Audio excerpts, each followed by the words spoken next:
أعوذ بالله من الشيطان الرجيم. بسم الله الرحمن الرحيم.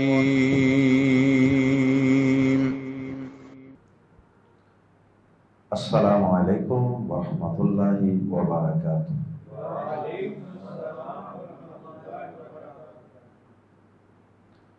سورۃ الحج آیت نمبر 3 سے 7۔ ان الحمد للہ والصلاة والسلام علی رسول اللہ اما بعد۔ اعوذ باللہ السمیع العلیم من الشیطان الرجیم من ہمزہ ونفخہ ونفثہ۔ ومن الناس من یجادل فی اللہ بغیر علم ویتبع کل شیطان مرید۔ کتب علیہ انہ من تولاہ فانہ یضلہ ویہدیہ الی عذاب السعیر۔ یا ایہا الناس ان کنتم فی ریب من البعث فإنا خلقناكم من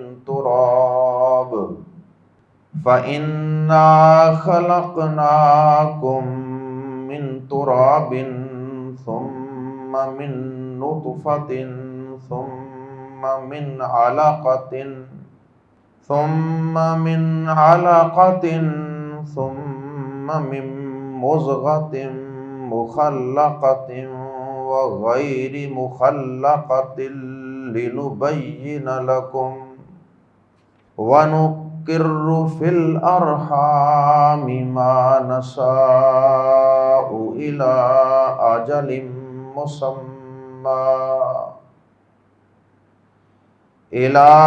أجل مسمى ثم نخرجكم طفلا ثم لتبلغوا أشدكم ومنكم من يتوفى ومنكم من يرد إلى أرذل العمر لكي لا يعلم من بعد علم شيئا وَتَرَى الْأَرْضَ هَامِدَةً فَإِذَا أَنزَلْنَا عَلَيْهَا الْمَاءَ اهْتَزَّتْ وَرَبَتْ وَأَنبَتَتْ مِنْ كُلِّ زَوْجٍ بَهِيجٍ۔ ذَلِكَ بِأَنَّ اللَّهَ هُوَ الْحَقُّ وَأَنَّهُ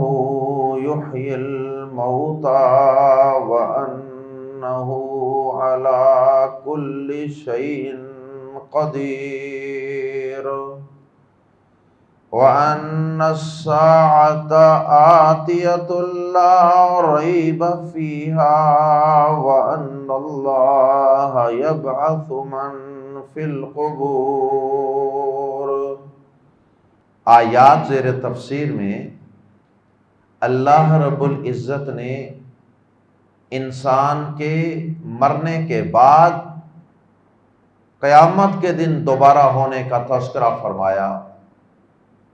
اور اس کے لیے اللہ رب العزت نے 2 بڑے دلائل بیان فرمائے ہیں آیات زیر تفسیر میں۔ پہلی دلیل جو اللہ رب العزت نے بیان فرمائی ہے وہ ہے انسانی تخلیق اور اس کا مختلف مراحل سے گزر کر اس دنیا میں ظاہر ہونا اور ایک انسانی شکل اختیار کرنا، اور اس میں اللہ پاک نے 7 مراحل کا تذکرہ فرمایا، 7 مراحل، 7 سٹیجز، کہ اے انسان، اللہ کے بارے میں یہ دعویٰ کرنے والے انسان، یہ جھگڑا کرنے والے، یہ بحث کرنے والے انسان، یہ شک کرنے والے انسان کہ اللہ مرنے کے بعد انسان کو بھلا کیسے زندہ کرے گا، جب اس کے جسم کی ایک ایک چیز مٹی ہو چکی، اب اس کو دوبارہ زندہ کرنا بڑا مشکل ہی نہیں بلکہ ناممکن لگتا ہے۔ اللہ رب العزت نے انسان کو اس کی اپنی تخلیق اور اس کی اپنی اوقات یاد دلائی کہ اے انسان، تو ذرا غور تو کر، تجھے میں نے پہلی دفعہ کیسے پیدا کیا تھا، اور ایک انتہائی ننھے منھے منی کے قطرے سے، نطفے سے پیدا کیا، اور پھر وہ پورا منی کا ایک قطرہ بھی تمہاری تخلیق میں استعمال نہیں ہوتا، بلکہ اس کے اندر کروڑوں جرثومے ہوتے ہیں، ان کروڑوں میں سے کوئی ایک جرثومہ وہ تمہاری تخلیق کے لیے ہم استعمال کرتے ہیں۔ تو ذرا غور تو کرو، تمہاری تخلیق ہم نے کی کہاں سے، تمہاری پیدائش ہوئی کہاں سے ہے، ذرا کچھ سوچ کر بولا کرو۔ پھر اس ایک جرثومے کو رحم مادر میں ایک بیضے کے ساتھ، اووری کے ساتھ ٹکرایا، ٹکرانے کے بعد پھر ہم نے اس کو مختلف مراحل سے گزارا۔ پیارے نبی صلی اللہ علیہ وسلم نے اس کی کچھ وضاحت بھی فرمائی ہے، اگرچہ قرآن مجید کے اندر بھی اس کی کئی مقامات پہ تفصیل موجود ہے، سورۃ المومنون کے اندر بھی ہے، یہاں بھی ہے کہ پہلے وہ جو جرثومہ ہوتا ہے جو بیضے سے، اووری سے ٹکراتا ہے، وہ 40 دن تک رحم مادر میں ایک طرف دیوار کے ساتھ لگ کر اسی طرح رہتا ہے۔ 40 دنوں کے بعد پھر وہ تھوڑا سا ایک جمع ہوا لوتھڑا سا بن جاتا ہے، خون سا جمع ہوا ہوتا ہے، اس طرح کی وہ شکل اختیار کر لیتا، پھر مزید 40 دن تک وہ ایک گوشت کی بوٹی سی بن جاتا ہے، 40 اور یہ ہو گئے 120 دن، اور یہ بنتے ہیں 4 ماہ۔ 4 مہینوں کے بعد پیارے نبی صلی اللہ علیہ وسلم نے فرمایا کہ پھر اس میں اللہ رب العزت کی طرف سے روح اور جان ڈال دی جاتی، اور پھر اس کا رزق لکھ دیا جاتا ہے، اس کی زندگی لکھ دی جاتی ہے، پھر اس کی ساری تقدیر، جو اس نے کرنا ہے اللہ پاک اپنے علم سے وہ سارا کچھ لکھ دیتے ہیں۔ اس نے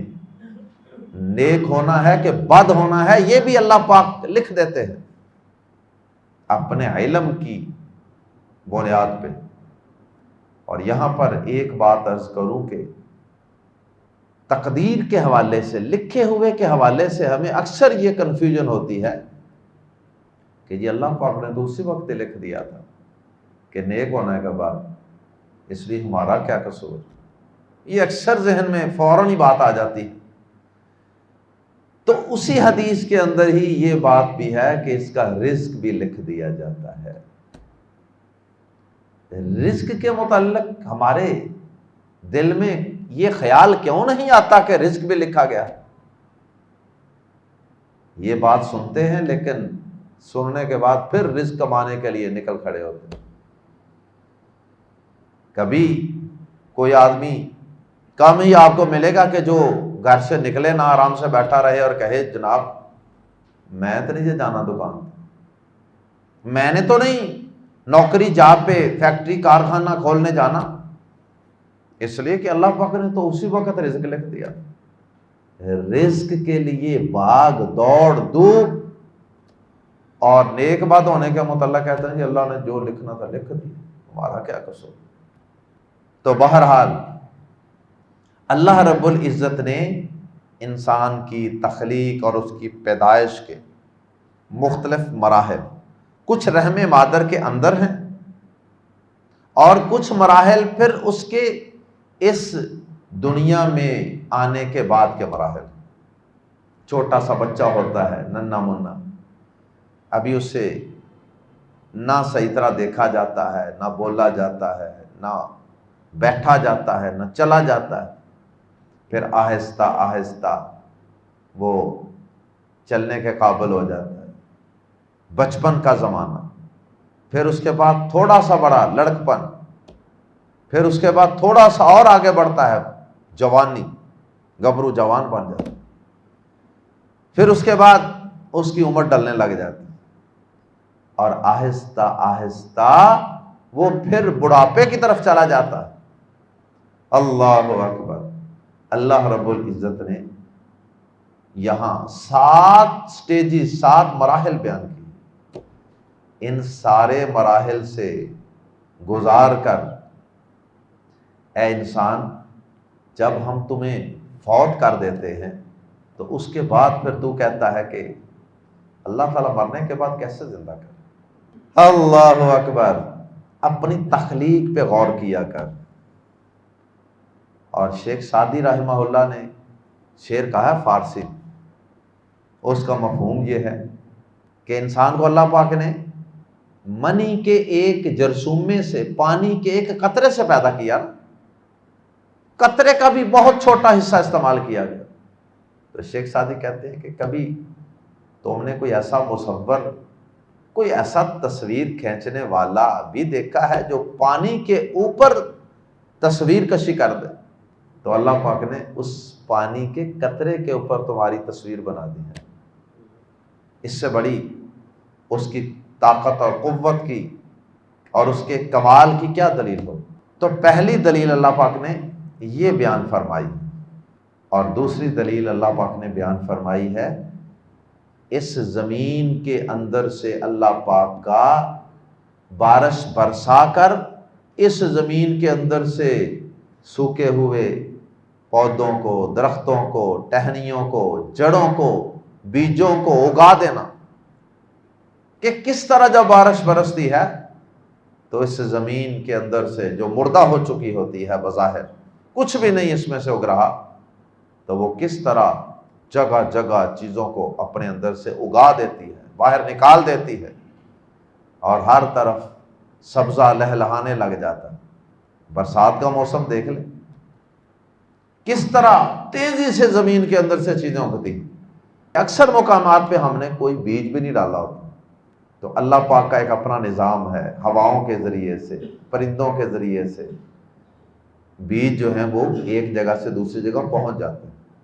اور پھر زمین کے اوپر جب بارش ہوتی ہے تو زمین ان بیجوں کو باہر نکال دیتی ہے۔ یہ دوسری بڑی دلیل اللہ پاک نے دی ہے۔ ان 2 دلائل پہ اے انسان اگر تو غور کر لے تو پھر تو کبھی بھی اس بات میں شک نہیں کرے گا کہ مرنے کے بعد بھی وہ زندہ کرنے پر قادر ہے۔ اور پھر آغاز میں اللہ پاک نے پہلی 2 آیات کے اندر ان لوگوں کا تذکرہ فرمایا ہے کہ جو اللہ پاک کے بارے میں بحث و تکرار کرتے ہیں، جھگڑتے ہیں، اور یہ کہتے ہیں کہ اللہ پاک کس طرح زندہ کر سکتا ہے۔ تو اللہ پاک کے متعلق بغیر علم کے وہ لوگ جھگڑتے ہیں، جھگڑنے والوں کا تذکرہ کیا، اور یہ بتایا ہے کہ یہ اللہ کے بارے میں بغیر علم کے، بغیر جانے بحث و تکرار کرنے والے، جھگڑے کرنے والے، یہ در حقیقت شیطان کے پیروکار، ان کو شیطان نے بہکایا ہوا ہے، اس نے یہ پٹیاں پڑھائی ہوئی ہیں ان کا ایمان خراب کرنے کے لیے۔ آئیے قرآن مجید کے الفاظ میں پڑھتے ہیں وَمِنَ النَّاسِ اور لوگوں میں سے کوئی وہ بھی ہے یا لوگوں میں سے بعض وہ بھی ہیں مَن یُجادلُ جو جھگڑتا ہے، مجادلہ جھگڑا کرنا، باتوں میں جھگڑا کرنا، مَن یُجادلُ جو جھگڑتا ہے فی اللہ اللہ کے بارے میں، بغیر بغیر علم کچھ جانے، بغیر کچھ جانے، وہ غور و فکر کرتا کوئی نہیں اس کائنات میں، اللہ کی تخلیقات میں، مخلوقات میں، اللہ کے کمالات میں غور وہ کرتا کوئی نہیں، اور بغیر جانے بس وہ بحث و تکرار کری جاتا ہے، جھگڑے کری جاتا ہے اللہ کے بارے میں۔ اللہ اکبر۔ وَيَتَّبِعُ ایسا شخص جو بغیر علم کے اللہ کے بارے میں زبان کھولتا ہے اور اللہ کے بارے میں بحث و تکرار کرتا ہے، ایسا شخص جو ہے وہ در حقیقت کیا ہے؟ آگے اللہ پاک نے بتا دیا، وَيَتَّبِعُ اور وہ پیروی کرتا ہے اور وہ پیچھے چلتا ہے، کُلَّ شَیْطَانٍ ہر شیطان کے، مرید سرکش، ہر ایک مرید اردو زبان میں ہوتا ہے، یہ عربی زبان میں مرید کا معنی سرکش، کل شیطان مرید، ملا کے پڑھیں گے شیطان مرید، ہر سرکش شیطان کے پیچھے، وَيَتَّبِعُ كُلَّ شَیْطَانٍ مَرِیدٍ اور ہر سرکش شیطان کے پیچھے چلتا ہے۔ تو یہاں اللہ پاک نے یہ فرمایا کہ یہ شیطان کے پیچھے چلتا ہے جو بغیر علم کے اللہ کے بارے میں جھگڑتا ہے۔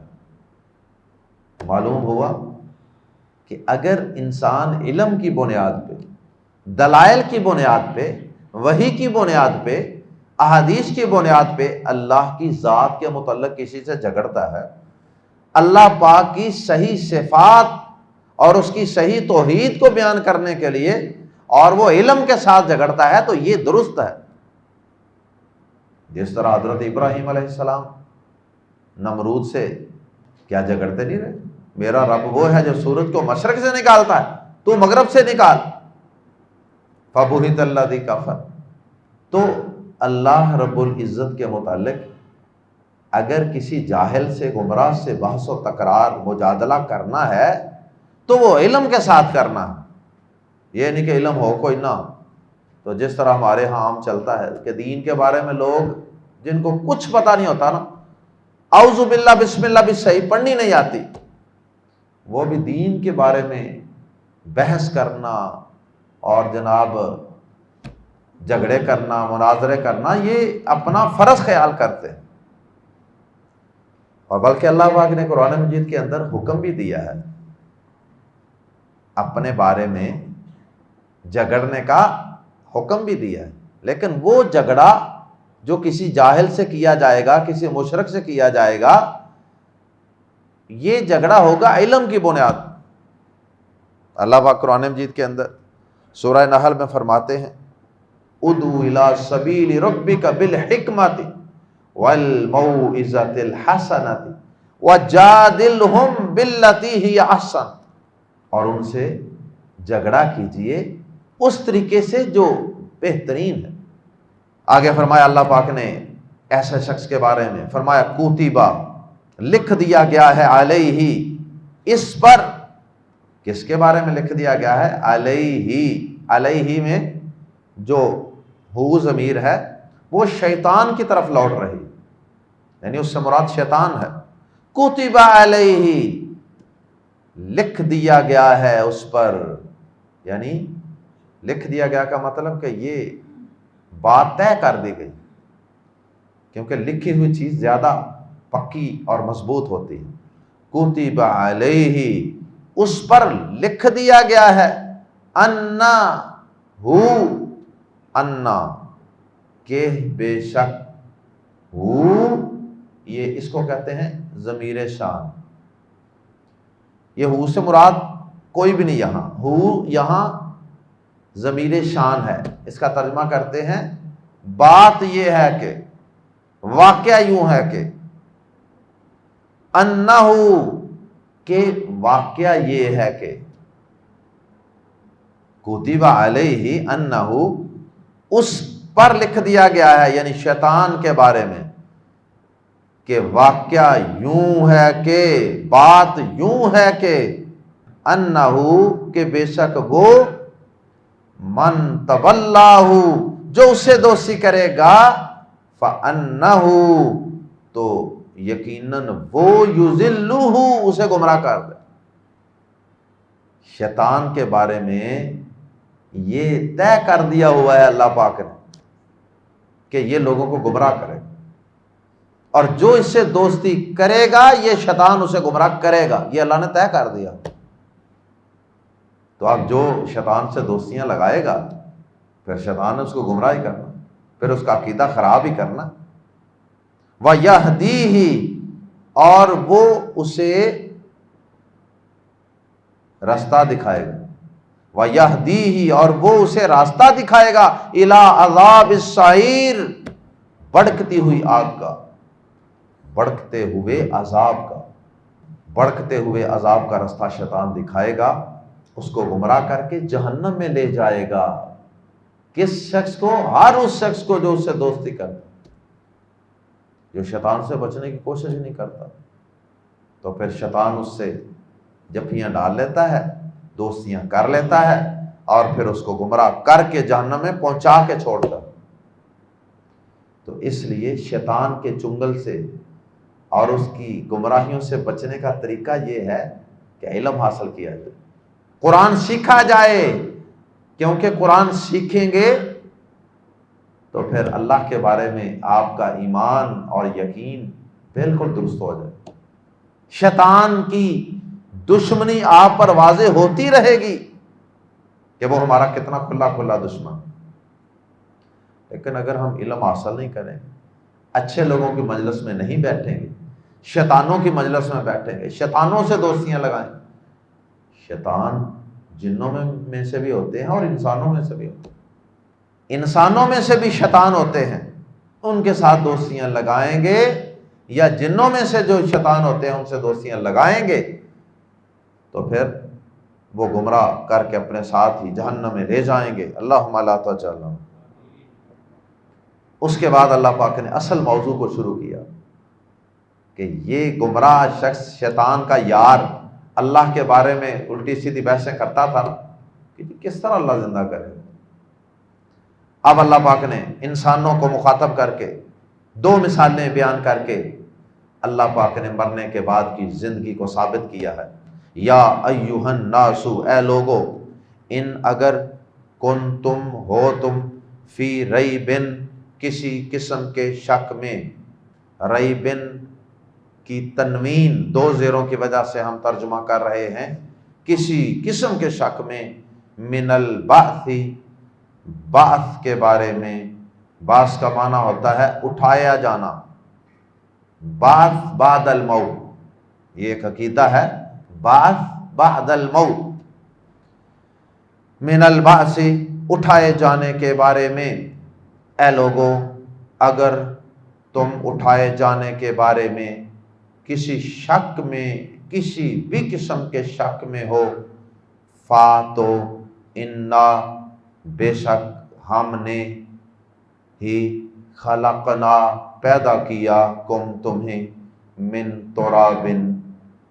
مٹی سے، بلکہ ترابن کی تنوین کی وجہ سے ہم ترجمہ کر سکتے ہیں حقیر مٹی سے، حقیر مٹی، ادنا سی مٹی، مٹی کی کیا اوقات ہوتی، انسان اپنے پاؤں تلے رونگتا رہتا ہے۔ تو اللہ پاک فرماتے ہیں کہ فَإِنَّا، اگر تمہیں اٹھائے جانے کے بارے میں کسی قسم کا شک ہے تو پھر اس بات پہ غور کر لو، فَإِنَّا، تو بے شک ہم ہی نے، خلقنا، پیدا کیا، کم تمہیں، من ترابن، حقیر سی مٹی سے، ثم، پھر، من نطفۃ، پھر ایک قطرے سے۔ آدم علیہ السلام کو پہلی دفعہ اللہ پاک نے جب پیدا کیا تھا تو وہ مٹی سے پیدا کیا، اور پھر اس کے بعد اللہ پاک نے ان کی بیوی کو پیدا کیا، پھر اللہ پاک نے ان دونوں سے نسل انسانی کو آگے بڑھانے کے لیے اور طریقہ کار وضع کر دے۔ پھر اس کی طرف اشارہ، ثم من نطفۃ، پھر ایک قطرے سے، منی سپرم سے، ثم پھر من علقۃ، پھر کچھ جمے ہوئے خون سے، علقۃ کی تنوین کی وجہ سے ترجمہ کر رہے ہیں، پھر کچھ جمے ہوئے خون سے۔ علقۃ کا معنی جمع ہوا خون بھی ہے اور اس کا معنی جونک بھی ہے۔ یہ جمع ہوا خون، جس طرح جونک بالکل چمٹ جاتی ہے نا، یہ جمع ہوا خون بھی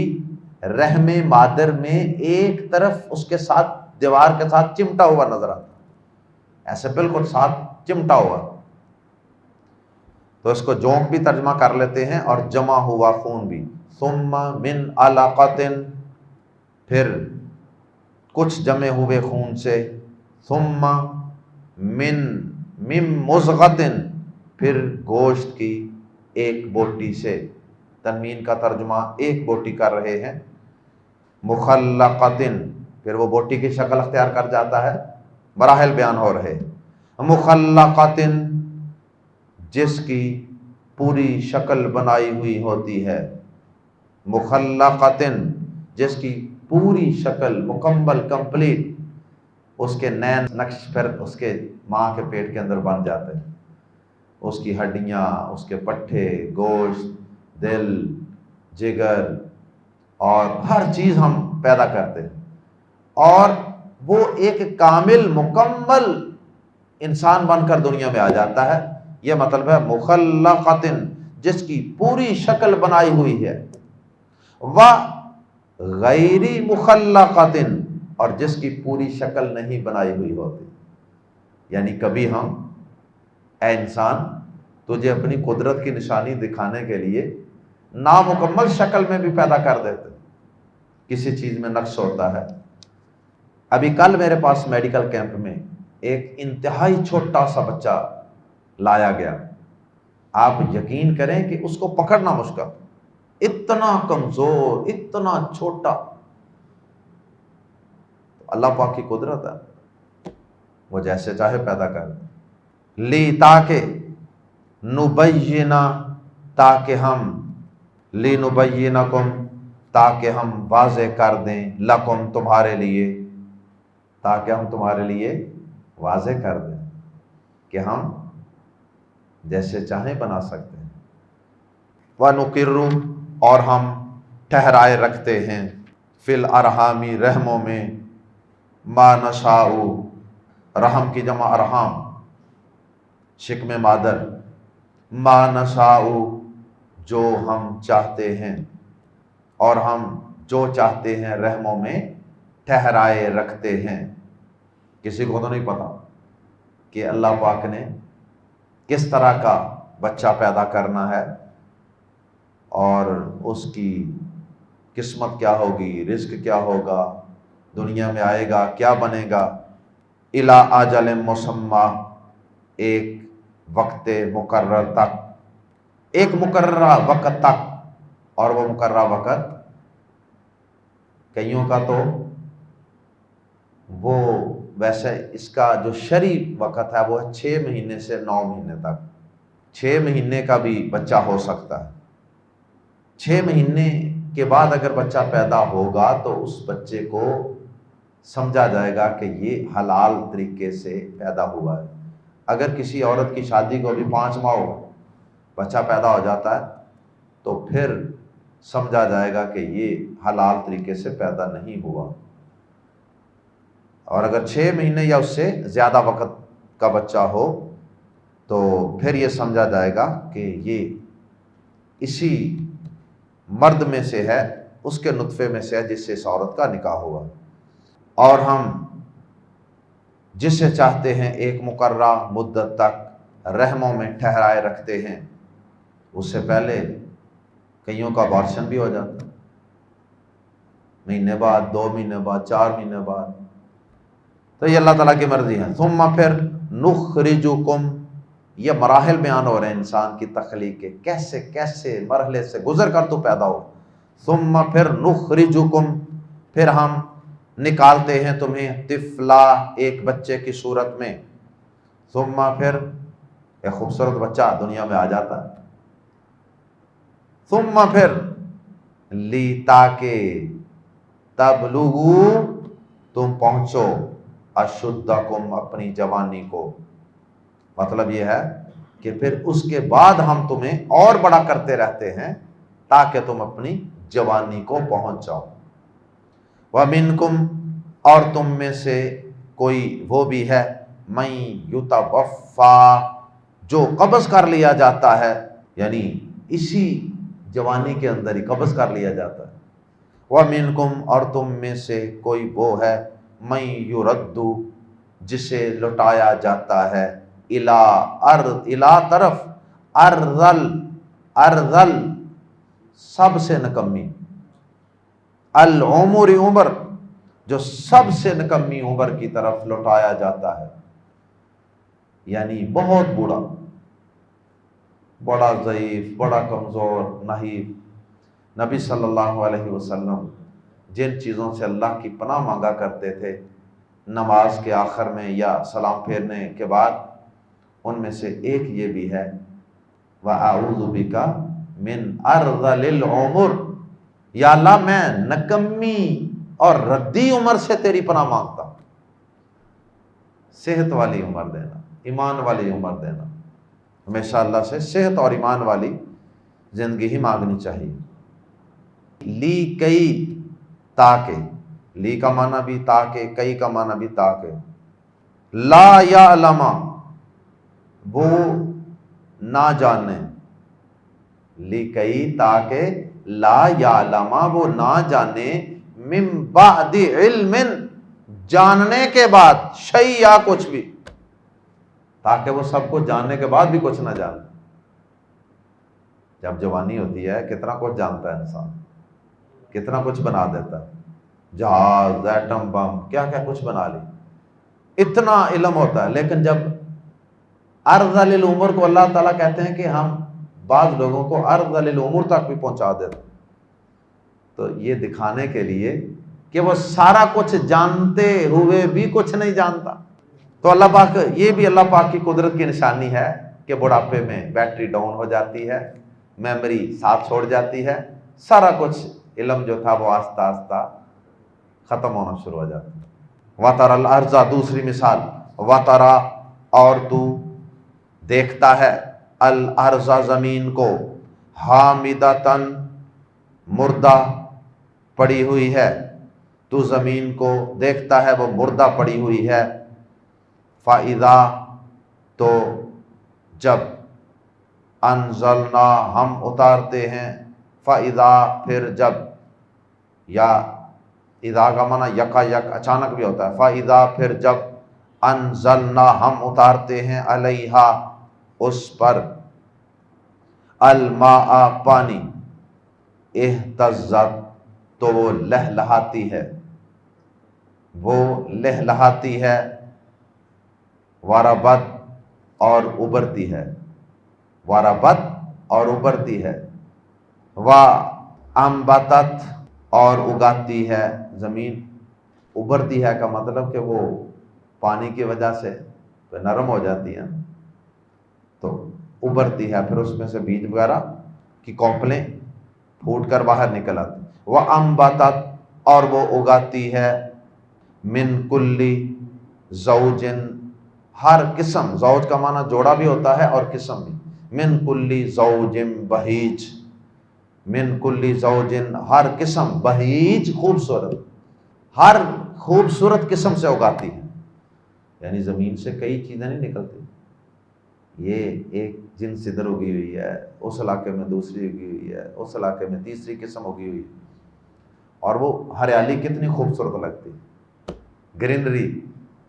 ان دنوں میں جا کر دیکھیں ذرا کسی دیہات میں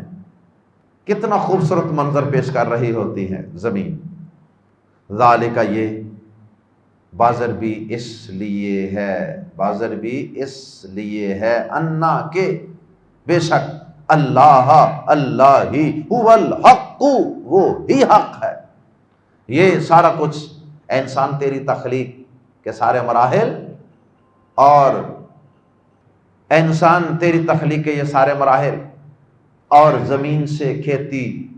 خوبصورت کھیتیوں کی مختلف قسمیں اگانے کے یہ سارے مراحل، یہ اس لیے ہیں، یہ بتانے کے لیے ہیں بِأَنَّ اللَّهَ هُوَ الْحَقُّ، کہ اللہ ہی حق ہے، اللہ ہی سچا معبود ہے، اس کے علاوہ اور کوئی معبود نہیں ہے، یہ سارا کچھ کرنے والا کون ہے؟ اللہ ہے۔ وَأَنَّهُ، اور یہ کہ وہی یحیی زندہ کرے گا الموتى مردوں کو، یہ بتانے کے لیے بھی ہے سارا کچھ کہ وہی مردوں کو زندہ بھی کرے گا، جس نے یہ سارا کچھ پہلی دفعہ کر لیا۔ وَأَنَّهُ، اور یہ کہ وہ عَلَى كُلِّ شَيْءٍ قدیر، تیسری چیز، تیسری بات جو اللہ تعالیٰ ان واقعات سے بتانا چاہتے ہیں وہ یہ ہے کہ اللہ ہر چیز پر قادر ہے، اللہ جو چاہے کر سکتا ہے۔ اللہ اکبر۔ تین باتیں ان واقعات کے بعد بیان فرمائی اللہ۔ پہلی بات یہ کہ اللہ ہی معبود برحق ہے، دوسری بات اللہ ہی مردوں کو مرنے کے بعد زندہ کرے گا، اور تیسری اللہ ہر چیز پر قادر ہے، جو چاہے کر سکتا ہے، اس کے لیے کچھ مشکل نہیں۔ وَأَنَّ السَّاعَةَ، چوتھی بات یہ بتانے کے لیے بھی یہ ساری اللہ نے اپنی قدرت کی نشانیاں آفاق میں تمہارے گرد و نواح میں پھیلائی ہیں، تم ان پہ غور و فکر کرو، اور چوتھی اس حقیقت کو بھی جان لو اور مان لو، وَأَنَّ السَّاعَةَ، اور بے شک اس لیے بھی کہ قیامت آتیۃ، آنے والی ہے، لا ریب، کوئی شک نہیں فیہا، اس میں تمہیں اس بات کا بھی یقین آ جائے، یہ سارا کچھ، یہ پوری کائنات، یہ میلہ بے مقصد نہیں ہے، قیامت قائم ہوگی، اس میں کوئی شک نہیں ہے۔ وَأَنَّ اللَّهَ، اور پانچویں بات یہ بتانے کے لیے بھی کہ بے شک اللہ یبعث، اٹھائے گا، من فی القبور، من فی القبور، ان کو جو قبروں میں ہیں، اللہ پاک ان کو جو قبروں میں ہیں اٹھائے گا۔ اللہ اکبر۔ اللہ تعالی ہم سب کو مرنے کے بعد کی زندگی پر یقین کرنے کی توفیق عطا فرمائے۔ اللہ ہم سب کو اپنی قدرتوں میں غور و فکر کرنے کی توفیق عطا فرمائے۔ سبحانک اللہم وبحمدک، اشہد ان لا الہ الا انت، استغفرک واتوب الیک۔